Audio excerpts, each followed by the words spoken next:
Today, as part of my moving chronicles, I have found a very weird, very niche piece of Godzilla Americana that, man, this is something else. So, today we are looking at the GLJ Bendy Godzilla. Man, what an eyesore. So, for those of you asking, what in God's name is this? Well, this was a Bendy figure, which were kind of all the rage back in the 70s when gimmicks had to be done on the cheap. So, who the heck is GLJ? Well, that's a good question because after researching it on the internet, not a lot of people know. They were a little company out of New York, and they made figures for a little while before they just kind of disappeared. They did stuff for Battlestar Galactica and a couple of other minor things, but back in the 70s, most likely, I think from what I found online, this was 78, they put out this Bendy Godzilla figure, which was on a card. Now, I clearly do not have the card, and I have to hold this thing because, well, this thing is old and doesn't exactly want to stand on its own. Watch. Yeah. So, where did this come from? Well, my father gave this to me, and not when I was a kid, not at all.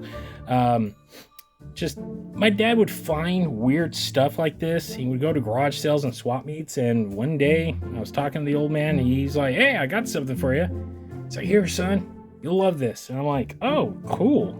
It's clearly old, and it's clearly an American Godzilla figure from a time when there wasn't much, so I happily took it. Now, this thing has been sitting in a box and stuff for a while.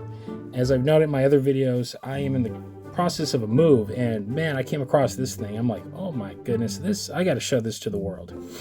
So, finding one of these in a box is super rare. I've looked online. I've seen a couple of them go for an exorbitant amount of money.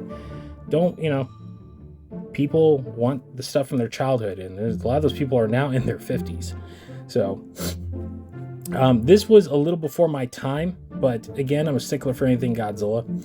And this is a Bendy figure. For those who've never held a Bendy figure in their hands before, it's made out of rubber, as you can see. It's a very malleable, not so much malleable, it's a thick rubber, but inside is a wire frame that allows you to help bend the figure and around. So this thing is clearly worn out. I don't know where it came from, who had it before me, but as you can see, it's been played with. This has been generously played with by some lucky kid, as you can see from the miles of paint wear and other things on it, but it is still a very cool piece of Americana.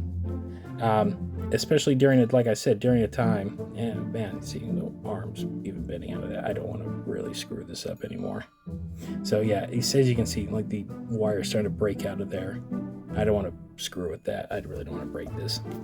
But during a time when at most you had the Hanna-Barbera Godzilla cartoon on TV, so most likely that's what led to GLJ licensing Godzilla to make this thing, because there was a cartoon, and to be fair, there really wasn't much in terms of toys or anything being made. There was the Shogun Warriors line, and that was about it. You had maybe some stickers and some other stuff from the Hanna-Barbera cartoon, but nothing else. So anything we got Godzilla back then, and this is, again, before my time, was kind of derpy like this. It is very much a product of its time and place, but this era does fascinate me a lot because I was born in the early 80s, and as a small child, once I discovered Godzilla, my dad would find stuff like this all the time for me. So these American era Godzilla toys, especially from this time, hold a very near and dear place in my heart. Mostly because this was some of the earliest stuff I got my hands on. I mean, at that time, getting a Bandai figure was out of the question. You had to know someone who knew someone who went to Japan and would bring these back. I didn't get my first Bandai until I was 10 years old, and that was because at that point, the Heisei films had started coming out here, and a lot of people were bootlegging those. So they'd go to Japan, buy the Laserdisc, rip them to VHS because no one had Laserdisc, and then sell them for about $10 a pop or $20 a pop, depending on where you got them, at comic shows. And a lot of those guys would bring back Godzilla figures from the stores in Japan. So that is about the time that market really started to grow. But there is a lot of stuff like this out there that is the Americana Godzilla, and I kind of love it. Like I said, it has a near and dear place to my heart. But it is absolutely derpy. I mean, look at that. He looks like a Muppet.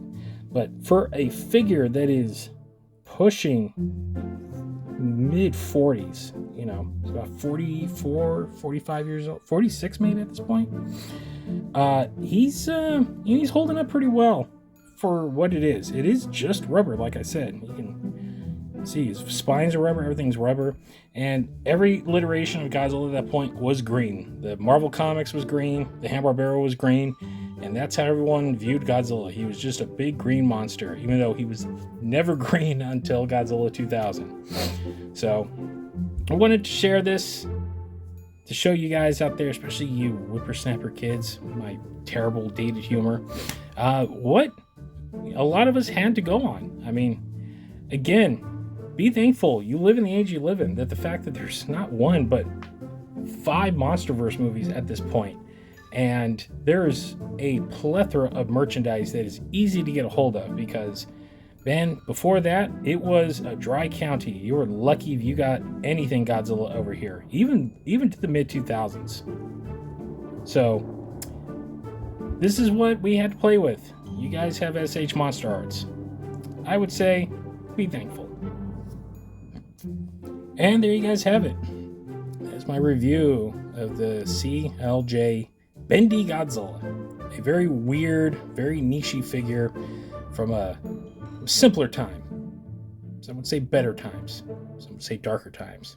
Depends on where you grew up. So, if you like what you see, we do have a show. It's called the Kaiju Kingdom Podcast. You can find us at thekaijukingdompodcast.com. And if you don't like to download, well, you can always stream us on all of your favorite podcast streamers, including Apple, Spotify, or wherever else you might find better podcasts. We're also on social media. We're on X. We're on Instagram. We're on Facebook.com. Find us there if you want to comment, say hi, and keep up with all the late breaking news in the world of Kaiju. And on that note, that will wrap it up for this edition of the Koffers. Thanks for watching, guys, and we'll see you next time.